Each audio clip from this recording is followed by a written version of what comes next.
What is up, podcast community? My name is Cam King. This is Three Questions Podcast in episode number 65. I came up with these three questions myself. As you know, Three Questions Podcast, the way that it works, we come up with three questions that can be answered. Either I research them, they're things that I have looked up, or questions I've had, or my clients from CK Collective, they submit these, or random people can as well over social media or at Three Questions Podcast.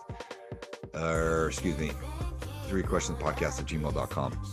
So if you want to submit a question or you want to become a guest, obviously reach out to me over social media. I love doing these solo dolo episodes myself and answering things that I've looked up or questions I've had or things that I am pondering myself. But I also love answering questions from users or my potential clients. So if you're just looking for simple advice or you want to come on and answer a few questions and promote your business, we can talk about that as well.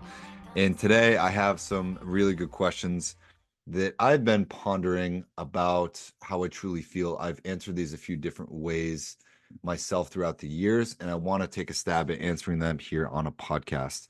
So I'm going to go ahead and set my timer for 5 minutes and start with question number one here on episode 65. And that is what to do when someone disrespects you. And with CK Collective, I work with entrepreneurs, business owners, people who are working out of relationships after business failures, whatever, and they're working on these new side projects.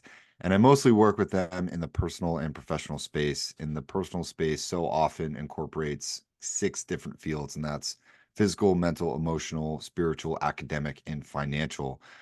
And we work in those specific areas each and every single week. And one of the things that I have worked with clients before on is the emotional category. And again, whether we're talking about a business relationship or a personal relationship, one thing that has come up for them and also in my own life is what do you do when someone disrespects you? And it's a complicated question, right? If we don't have the boundaries or the skills or the tools from our personal life or our upbringing to deal with and recognize that someone has hurt or betrayed us or crossed a boundary and we can't communicate that, that can really exemplify as being frustrated or can bolster itself as a form of resentment that we hold on to. And that can affect other areas of our lives. And whenever someone disrespects you, I think that people will very much and often show you who they are with their actions and not necessarily their words. So I would encourage you to look at a form of disrespect. Obviously, we've all said things that we regret. We've gotten in fights at work and in our personal relationships, and we've all said things and done things that we regret. So I really feel like this is a question you're not going to be able to avoid in your own life. But I strongly, strongly believe that the first time that someone shows you who they are with their words and their actions, more so their actions, I would say look at their actions because that's going to make up 70% of who they are. And then their words can file the other 20 to 30%. Maybe body language can even factor in there at 10 or 20% too. But I would say that when someone disrespects you with their actions, you should walk away. And I say that because in my own life, I have experienced a form of disrespect, not so much to my face, but the actions of some people who I thought I was closer to. Their actions over time, if I measure that out on a graph, have become more disrespectful. And that has manifested in the way of, just simply not being told about things or not being invited to things, or the way that someone has approached me or engaged me after a number of weeks or potential months of that. And to my detriment, I have allowed this to happen in my life. And I need to call it for what it is. It's a form of disrespect. And I need to be able to stand up a little bit better than I have been because I've been so busy. I've almost allowed this. And it's not really something that I have been comfortable in doing. And I want to be able to start, you know, talking the talk and walking the walk as opposed to just sitting on a soapbox on a podcast and telling you how to do it. This is a form of me being accountable to myself. It's time that I walked away from that situation. Right? I don't necessarily need to do that from an ego perspective, but I need to have a conversation with that person or people really and say, hey, this is going on and I just don't, this is not what I'm willing to accept anymore. And so I'm going to do this. So I think that walking away when someone disrespects you is the best way to do it. I think when someone does it one time, you can say, cool, got it. Now I know who you are. But if they do it a second time, now they're making a habit of disrespecting you.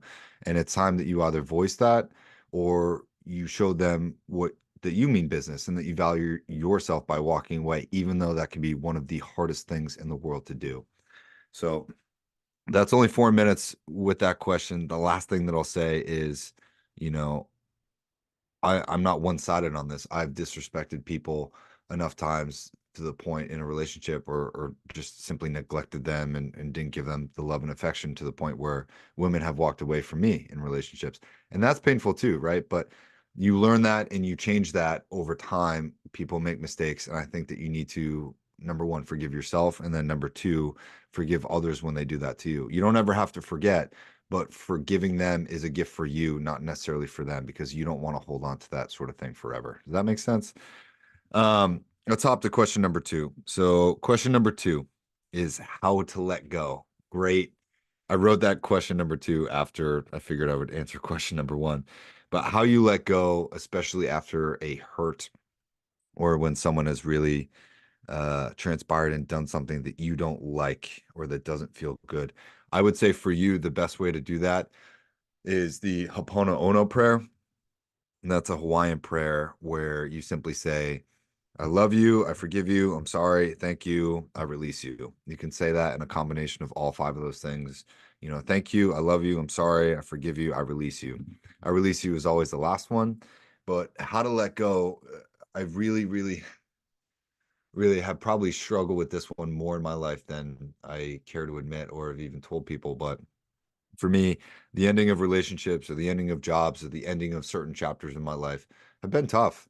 And I think that we all experience different chapters in our life with people coming in for a reason, a season, or something else.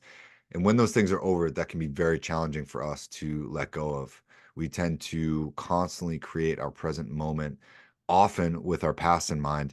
And that is a way of us just dragging what's happened in the past into our co creation of the present moment and not necessarily a healthy way to go about that. And that concept comes from a book called Advanced Energy Anatomy, which I feel like everyone should check out and read. But I want you to understand that how to let go is a constant process. So if you're in your constant moment, and you're thinking about an ex or you're thinking about a job or a place you used to live or a pet or a family member that's gone, you have to recognize that that's an emotion that you are feeling in the present moment, and you almost have to release that as soon as it comes up. So for instance, the other day was my ex's birthday, right? And I was like, oh shit, I'm thinking of them. And I immediately went to the Hapona Ona prayer and I was like, damn, so and so, thank you, I love you, I'm sorry, I forgive you, I release you. Right. And I said that a couple times and my body got the chills and I was like, okay, cool. Like, I'm letting the energy flow out of me. That energy came up into me. And then now I'm finding a way to sort of release that. Right. And you can touch your heart, you can touch your chest, you can touch your brain when you say it. You can say, hey, thank you. I'm sorry. I love you. I forgive you. I release you. Right. And that's just a way of you just kind of rerouting that energy, sending them love and gratitude. Thank you for all the good times. And then just moving on through your day. So for me, this process of letting go is uh, really it's a constant thing over time. And I've noticed that when I think about things from the past, over time, everyone says, oh, well, time is the best healer. Yes, you're going to think of that person less and less, or that thing less and less, or it's going to get blurrier, or you're just going to have new experiences that kind of push that back in time. So that's kind of the lazy man's way of doing it. Yes, go out, have new experiences, challenge yourself to grow, read new books, do all of these things, but you have to start stacking memorable experiences or memorable pieces of knowledge or the next steps of your life in order for that thing to sort of go back. If you broke up with someone 2 years ago and you really haven't done much in the past 2 years, that thing's going to feel more fresh than if you had, tried to write a book or you started a business or you moved to a new city and got a new job or you made a bunch of new friends or just had a bunch of new experiences. So never stop living your life, but understand that letting go is a constant process and it's not something that you just do one time and then it's done and over with. Like the shit takes time, man. And again, that Hapona Ono prayer, it's called the Hawaiian prayer. You can look it up, you can Google it, but memorize it. And that is just thank you, I love you, I'm sorry, I forgive you, I release you. And say that as often as you need for all of the things that sort of come up in your life. That's the best way I've ever come across it, and I would highly, highly encourage you to incorporate that into your life. All right, so question number 5. This has come up a few times with clients, and this is also something that I've experienced in my own life as well. But it's how to stop begging for sales, attention, love, affection, whatever it is. How to stop begging. And I'll do my best to answer this in a couple minutes. But if you're begging, primarily this comes from a syndrome called nice guy syndrome. And whether you're a man or a woman, this is, nice woman syndrome too, I'm sure. But for men, this is not a respectable quality. And I'll tell you why. Nice guy syndrome is the simple act of people pleasing. And it's the wanting to do something for something, right? The quid pro quo approach. But the nice guy syndrome is you just wanting to do something nice for people because you hope that it's going to close a deal, or you hope that someone's going to treat you better, or you hope that someone's going to choose you. And it is a way for people who don't know better to try and increase their self-worth by giving a part of themselves to others, right? It's you driving that chick that you like but is dating other guys to the airport because you think eventually she's going to have a chance with you. And I'm not saying be a bad friend. That may be a shitty example, but nice guy syndrome is essentially the act of people pleasing. If you don't know what people pleasing is, it's essentially doing something for somebody else because you want them to either reciprocate or give back. And for me, what that equates itself to is the act of having an expectation. And I've said this a dozen times on this fucking podcast before, but an expectation is simply a premeditated resentment for when it's not met. So nice guy syndrome, inevitably, if you are doing to get and then you don't get, that's going to make you turn into a kind of mad person because now you're not getting your expectations met, or what you got, or that girl still isn't choosing you, so you're going to get upset. And this nice guy syndrome, there's a great book by Dr. Robert Glover about this called No More Mr. Nice Guy. But he talks about how to rid yourself of these habits. And I read the book and I knew 95% of it, didn't do 95% of it, but there was 5% of that book that I was like, I'm still doing this. I need to get rid of those qualities. And I made that adjustment and it's improved my life. And 2 of those things were stop explaining yourself, right? You don't owe an explanation to anybody and nobody owes you an explanation. That was the big thing for me that I kind of took away from that book. And it's just stop explaining yourself and stop apologizing. Those were 2 things that I used to do all the time that make up part of the nice guy syndrome. And as soon as I made those changes, like I don't apologize for almost anything now. If I really fucked up, yes, I will apologize. But normally if I'm running late or I something is happening, normally people say, "Hey, I'm sorry. I'm sorry for being late. I'm sorry for doing that. I'm sorry, I'm sorry, I'm sorry." You bump into someone, what do most people say? They go, "Hey, I'm sorry." Instead, I said, "Hey, thanks for your patience. Hey, thanks for being cool about this, right? I appreciate your time. I appreciate your generosity, your willingness, your flexibility, whatever that thing is. I now thank people for being able to meet me where I was clearly lacking." Now, there's a great book called Extreme Ownership by Jocko, and that can also be maxed into what we're talking about here. But essentially, I want guys to get rid of people pleasing because when you start people pleasing, it's a form of begging. And you're begging for attention, you're begging for affection, you're begging for someone to choose you, you're begging for someone to do business with you.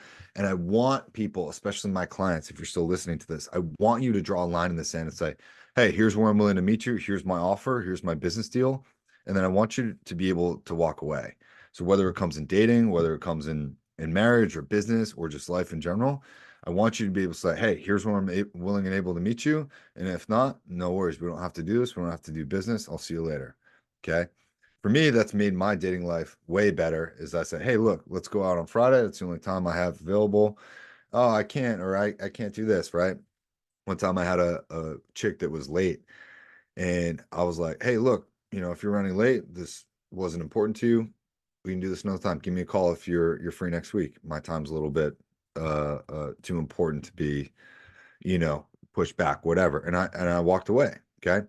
And that allowed me to retain my self-worth, or it allowed me to understand that, hey, I'm not willing to put up with bullshit conversations or people that can't text back within 24 hours. Like for me, if it's not a fuck yeah, then it's a no.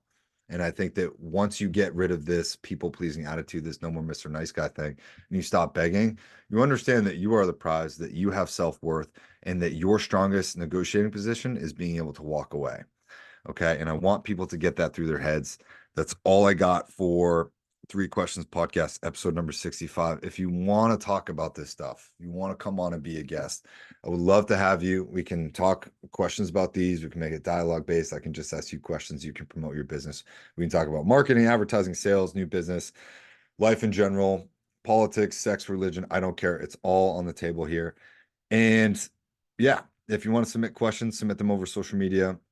You can also email them to threequestionspodcast@gmail.com. If you like what I'm saying and what you're hearing here, please go to ckcollective.co, sign up for 2 free sessions for any new potential clients that you want to sign up for sessions. And then, yeah, you can pay via flexible invoicing or you can pay in full there too. But that has a blog. It has all my courses, many of which are free. And I really just want to thank you guys for listening to this. Doing my best to get new episodes up every Tuesday and Thursday for you guys. Right now, I'm a little bit busy with the school that I'm in, but I will continue to get these up in the most efficient manner as possible.